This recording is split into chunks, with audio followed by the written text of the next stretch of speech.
Okay, so let's talk about the conspiracy theory, the case that I was telling you about before. The producer that had called us with the cars that were getting all weird, the oranges and apples in the town were falling off the tree, oil on swimming pools, and the crib deaths, sudden infant death syndrome. Once all of those things started coming up, the client had actually contacted us because he felt that his life was in danger. He was getting threatening phone calls. He was getting notes left at his house to keep his nose out of things that he didn't belong in. So once we had looked at the cars, I didn't really pay that much attention to someone actually going to, wanted to kill him. But with all of the infant deaths and the problems in the neighborhood and everything, I decided to actually contact this guy. There was a clue for us to contact, which I don't really want to say what the clue was because that's going to give away who the company is. So I contacted the man who was threatening our guy. We'll call our guy Bob, our client. And this guy was calling Bob and threatening him and leaving notes. But one time when he called, there was background information in the call and things that we could hear that led us in not too long a time. It led us to where to contact this guy. I got a hold of the man, and I'll call him Mike. I didn't know this guy from Adam. Had no idea who he was. I got him on the phone and told him who I was and called him out on threatening my client. And he did not back off at all. He came on headstrong to me and very bluntly said, if you don't want your client to get hurt, he said, then I suggest you stay away from him because you're going to get hurt with him. And he started then calling me. I gave him my number and I said, listen, you want to talk about this? You want somebody to scream at and yell at? You call me. And I started really getting verbal with him, as foul with him as he was with me. And this went on for 2 days of us screaming at each other.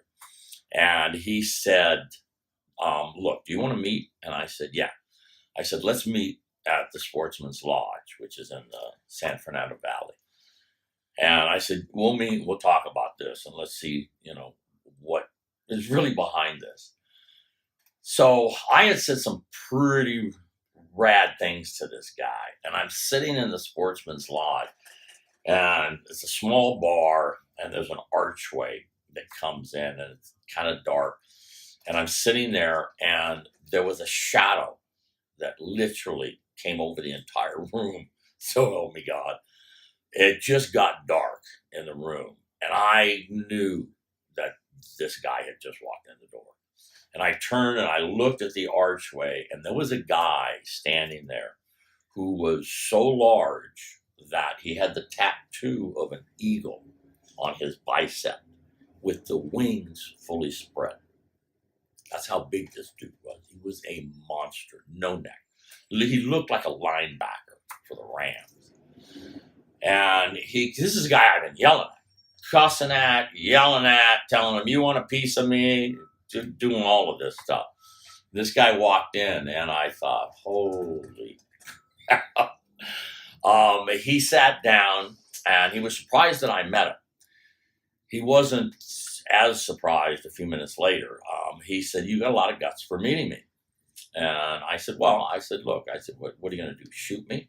He said, well, I have a gun. And he said, I have a gun under the table. And I said, really? And I said, well, look over at the bar. And I went like that. And I had two guys sitting at the bar, and they both just spun around from the bar, had coats on, and just kind of put their arm here and looked at the guy and smiled. And he looked back at me and he said, very good. So remember, this is in the 1970s. This is before the internet, websites, all of that. You had no idea who you were dealing with or the person on the other end of the line. and you don't know that much about them. So it's literally a Mexican standoff. But now we do have the internet. So next week you can get the rest of this story. Share this video and like the video, and I'll continue on this very bizarre conspiracy, crazy case.